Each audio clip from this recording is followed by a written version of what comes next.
Someone asked the question, what if Ishmael had a cell phone? And kind of came from there, yeah.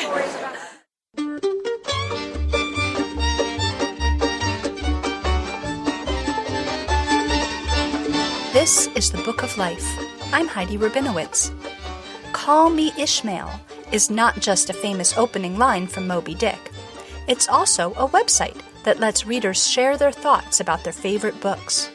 On the busy show floor of the American Library Association convention in Orlando, Florida, I met Steph Kent, co-founder of CallMeIshmael.com, who excitedly explained the project and told me how you and I and everyone can participate.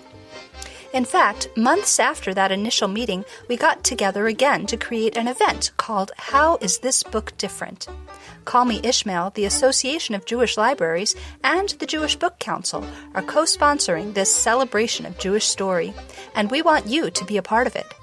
Just call 774-325-0503 between March 27th and April 4th, 2017, and leave a voicemail about a Jewish book that matters to your life.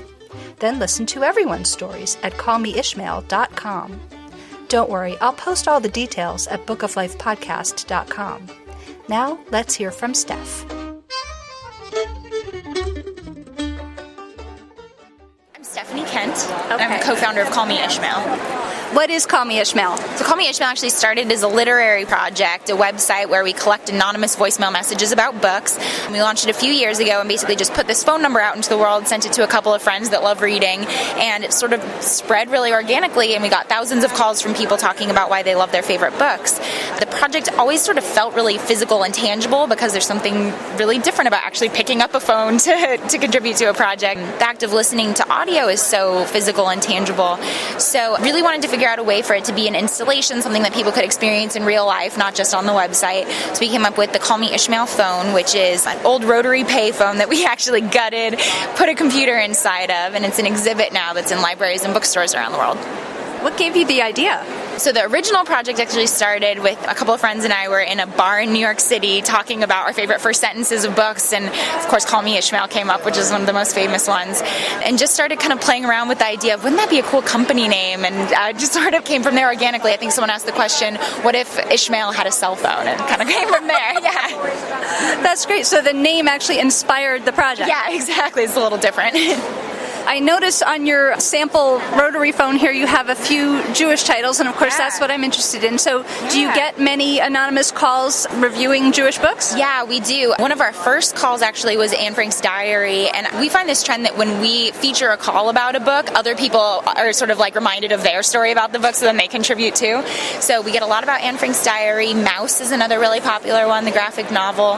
But I think people really, when they call about books from Jewish authors, there's a really big tendency to talk about heritage and like figuring out what that history means to them, especially if they grew up with Jewish culture in their family. So lots of good stories about those. Now, how can people contribute if they have a book they want to talk about? Anyone can actually call Ishmael. You can go to callmeishmael.com. We have our phone number right there, 774-325-0503. And you'll just hear someone say, hi, this is Ishmael. Leave me a message about your favorite book and just start talking. Is there a certain format you should follow or a length that it should be or any other rules? So it actually cuts you off at 3 minutes, but of course if you have a longer story you can call back and just pick up where you left off, so long-winded folks can still participate. But no, we're really open to anything, and some of our favorite calls have been ones that we never really thought of using that format or that style, so just whatever moves you to share the love of your favorite book. Can you think of any particular voicemail that was left that was very touching or very unusual? Yeah. One of my favorite authors is John Green, who wrote The Fault in Our Stars, and obviously he has this huge, just hungry fan base that loves anything he does, and so we've gotten tons and tons of calls about his books. But one of our first calls, also that came from somebody that we didn't already know, which made it special, just that it had kind of gotten beyond the bounds of our network, was about The Fault in Our Stars. And you can find the call on callmeishmael.com, but it's this younger woman talking about how she loved that book, the love story, but she actually had the same type of disease that one of the characters has in that book. And so she's talking about not only that it was this beautiful love story that made her cry, but that she really felt like it was a way for her to kind of understand her disease and her life with the disease in a way she hadn't before. So I was sobbing when I listened to that one for the first time, but it's really beautiful. People are so well-spoken and magical when they're talking about literature that's important to them, so I could talk your ear off about many, many calls you should listen to, but just explore Call Me Ishmael and you'll find them. Have you ever been glutted with something, like if a teacher asks their students to all do this at once and then you get a whole lot of sort of the same thing? Yeah, we actually really love those. Whenever we get a call about a lot of books, we try to make a compilation, almost like a playlist. So one of the best ones, which was one of the first classes that we had call in, was from a kindergarten class in Utah. And it was all these little 6-year-olds calling to talk about why they love The Cat in the Hat. And they pretty much had a script and said the same thing, but it was so cute. It was just all these sweet little voices. And I think anyone who's a reader really remembers what it's like to be that age and reread a book and love it and have it be your favorite book and you can almost recite it. So that was a really good one. Is there anything you'd like to say about Call Me Ishmael that I didn't think to ask you? That's a good question. Anyone who has a story about a specific copy of their book, I think is always something so interesting. Like, where did you get your copy of a book? Did you lose one? Did you give it away to somebody meaningful? Is there a really weird stain on the cover that you can tell us about? Anything like that I just think is so fascinating and helps to inspire people to pick up a book so much more than a review or a summary of something. So, yeah, share your story is my advice. Okay. Yeah. All right. Well, thank you so much for talking with me. It was so nice to meet you. Good luck with all of your projects. It was so fun to hear about them.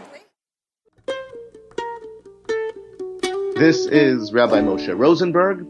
I am the author of the unofficial Hogwarts Haggadah, and I am delighted to be joining you on the Book of Life podcast. And I dedicate this episode to all of those families who, in the rush of countless preparations for Passover, nevertheless find the serious time to do the research and prepare a really educational experience for the participants of their Seder.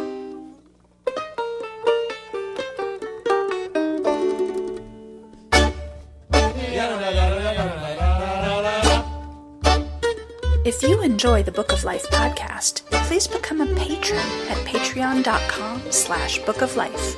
Leave a review on iTunes or a comment on our blog at bookoflifepodcast.com. You can also like our page at facebook.com/bookoflifepodcast. Follow us at twitter.com/bookoflifepod. Email us at bookoflifepodcast@gmail.com or leave us a voicemail at 561-206-2473.